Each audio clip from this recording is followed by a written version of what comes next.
Vous voulez nettoyer votre sonde lambda sans la détruire. Voici le problème. Ce nettoyant pour carburateur que vous tenez va la détruire bien plus vite que le carbone ne l'aurait jamais fait. Un mécanicien japonais m'a dit quelque chose qui a tout changé. Vos sondes meurent jeunes parce que vous utilisez des raccourcis européens. J'ai gardé mes sondes lambda d'origine en fonctionnement pendant 290 000 km grâce à sa méthode. Aujourd'hui, je vais révéler 10 secrets japonais qui vont à l'encontre de tout ce que les magasins de pièces auto vous apprennent. Et pourquoi la solution de nettoyage dont vous avez besoin ne coûte que 50 centimes. Secret numéro 1. L'idée reçue du nettoyage à froid. La plupart des gens saisissent leur sonde, la vaporisent et pensent avoir terminé. Faux. La plus grande erreur est de nettoyer les sondes lambda quand elles sont froides. Voici ce que personne ne vous dit. Les sondes lambda ont des éléments céramiques incroyablement poreux.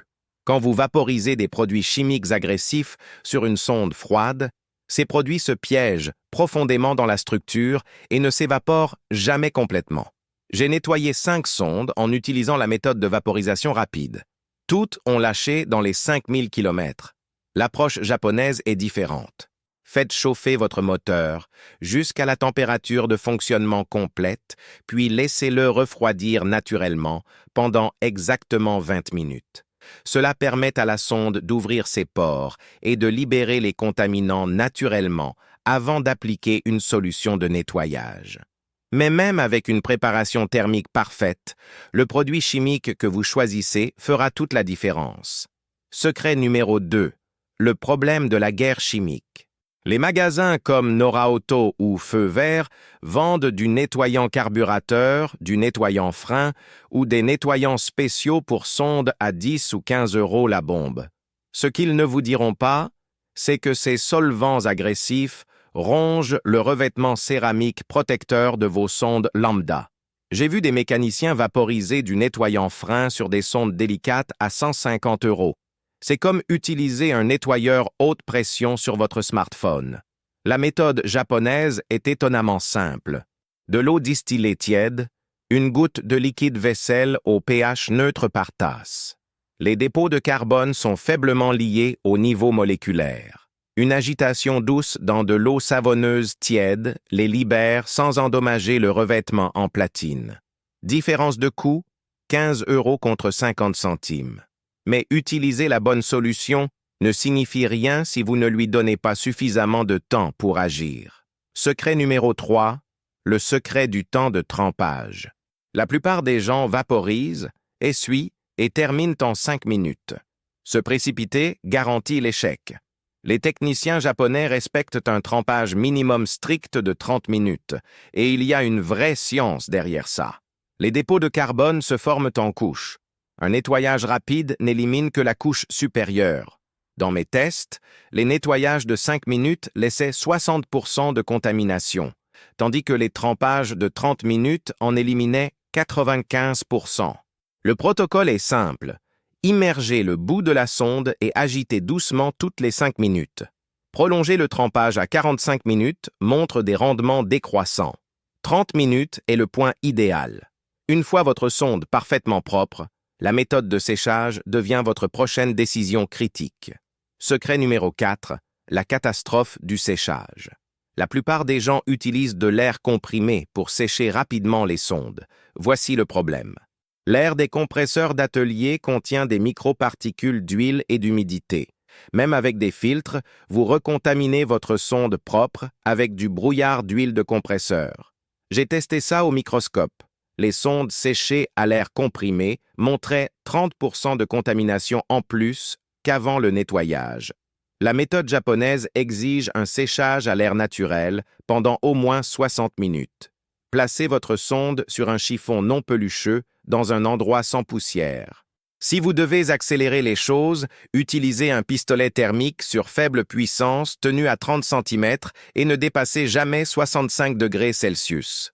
Maintenant que votre sonde est impeccable et sèche, le processus de réinstallation cache des secrets que la plupart des professionnels ignorent complètement. Secret numéro 5. Le rituel de réinstallation. Voici ce qui a choqué les mécaniciens expérimentés. La façon dont vous réinstallez la sonde compte autant que le nettoyage lui-même. La plupart des gens la vissent et serrent. L'approche japonaise utilise du frein-filet anti-grippage sur des filets spécifiques seulement. La règle est claire.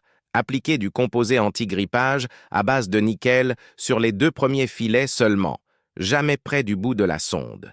Pourquoi du nickel? Les composés de cuivre et d'aluminium se vaporisent aux températures d'échappement et contaminent votre sonde en quelques jours. Un maître technicien Toyota m'a montré des sondes qui ont lâché 1 semaine après le nettoyage. Tout ça à cause du mauvais anti-grippage. Le composé nickel coûte environ 12 € et dure des années. Mais avant même d'arriver à l'étape du vissage, il y a une erreur sur le faisceau de câble qui détruit instantanément les sondes. Secret numéro 6, l'erreur du faisceau de câble. Quand vous retirez votre sonde lambda, comment manipulez-vous les câbles? La plupart des mécaniciens saisissent les fils et tirent en tournant. Grande erreur. Ces câbles contiennent des conducteurs délicats conçus pour la chaleur, pas pour les contraintes mécaniques. Les tordre créent des ruptures microscopiques qui provoquent des lectures erratiques. La technique japonaise est simple. Utilisez toujours une douille spéciale pour sonde lambda avec une découpe pour le câble. N'utilisez jamais le faisceau comme levier. J'ai testé des sondes qui lisaient parfaitement sur un banc, mais tombaient en panne dans la voiture à cause de dommages au câble. Une douille adaptée coûte environ 8 €. Remplacer une sonde que vous avez endommagée entre 150 et 200 €. Et en parlant de dommages, il y a quelque chose qui se cache dans ces filets d'échappement qui va contaminer votre sonde propre en quelques semaines. Secret numéro 7. L'inspection des filets que personne ne fait. Avant de réinstaller, inspectez ce que 95% des gens sautent. Les filets du collecteur d'échappement. Quand vous retirez une sonde, des débris tombent dans ces filets. Revissez votre sonde fraîchement nettoyée dans des filets contaminés, crée un problème caché.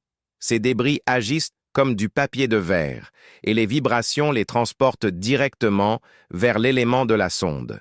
La méthode japonaise nécessite un peigne à filet. Passez-le 3 fois dans les filets. Soufflez les débris. Inspectez avec une lampe de poche. Cette étape de 5 minutes a prolongé la durée de vie des sondes de 60 000 km dans mes tests. Un jeu de peigne à filet coûte environ 15 €, mais des filets propres ne signifient rien si vous vous apprêtez à faire l'erreur de serrage qui provoque des réparations d'échappement coûteuses partout en France. Secret numéro 8, la spécification de couple que personne ne respecte. Peut-être un mécanicien sur 20 utilise une clé dynamométrique sur les sondes lambda. Tous les autres serrent à la main. Trop serré comprime la rondelle d'étanchéité de manière inégale, créant des micro-jeux par lesquels les gaz d'échappement fuient et contaminent l'élément de la sonde. La norme japonaise est précise, entre 40 et 45 Nm. Vérifiez avec une clé dynamométrique calibrée. J'ai testé plusieurs niveaux de serrage. Les sondes serrées à 55 Nm tombaient en panne 60% plus vite que celles serrées à 42 Nm. Un serrage excessif peut aussi endommager les filets d'échappement, transformant un simple entretien en une réparation de soudure à 800 €. Une clé dynamométrique correcte coûte environ 30 €. Secret numéro 9, le secret de la période de rodage. Après avoir installé votre sonde propre, il y a une procédure de rodage que personne ne mentionne. La plupart des gens reprennent la route immédiatement, puis se demandent pourquoi les lectures semblent erratiques pendant des jours. Votre sonde propre a besoin de temps pour recalibrer son élément chauffant et rétablir sa référence de tension. Le protocole japonais est précis. Après l'installation, laissez tourner le moteur au ralenti pendant 10 minutes. Aucune accélération. Ensuite, conduisez doucement pendant 30 km. Pas d'accélération brusque, rien au-dessus de 3000 tours. Pendant cette période, la sonde établit ses lectures de base. Sautez cette étape et la calibration peut prendre 300 à 400 km au lieu de 30, vous coûtant 10 à 15% de consommation de carburant. Secret numéro 10, le facteur fréquence qui change tout. Voici le secret le plus contre-intuitif de tous. Nettoyez vos sondes lambda tous les 50 000 km, indépendamment des symptômes. La plupart des gens attendent un voyant moteur ou suivent des manuels qui disent 150 000 km. Voici la logique. Un nettoyage fréquent et doux empêche les dépôts de carbone durcis qui nécessiteront un nettoyage agressif plus tard. C'est comme l'hygiène dentaire. Brossez-vous régulièrement ou attendez un détartrage douloureux. Je suis ce calendrier. Mes sondes lambda affichent 290 000 km. Sonde d'origine fonctionnant encore dans les spécifications d'usine. Durée de vie moyenne d'une sonde, entre 100 000 et 130 000 km. Investissement en temps, 2 heures tous les 50 000 km. Économie réalisée, plus de 600 € en remplacement de pièces. La plupart des conducteurs français détruisent de leur sonde lambda en pensant bien faire. Chacune de ces erreurs semble mineure. Mais ensemble, elles transforment une pièce qui devrait durer 290 000 km en une dépense de 150 à 200 € tous les 100 000 km. Si vous avez trouvé ces secrets utiles, appuyez sur le bouton like, abonnez-vous pour d'autres guides d'entretien que les garages ne veulent pas que vous connaissiez, et dites-moi dans les commentaires à combien de kilomètres sont vos sondes actuellement. Votre moteur et votre portefeuille vous remercieront.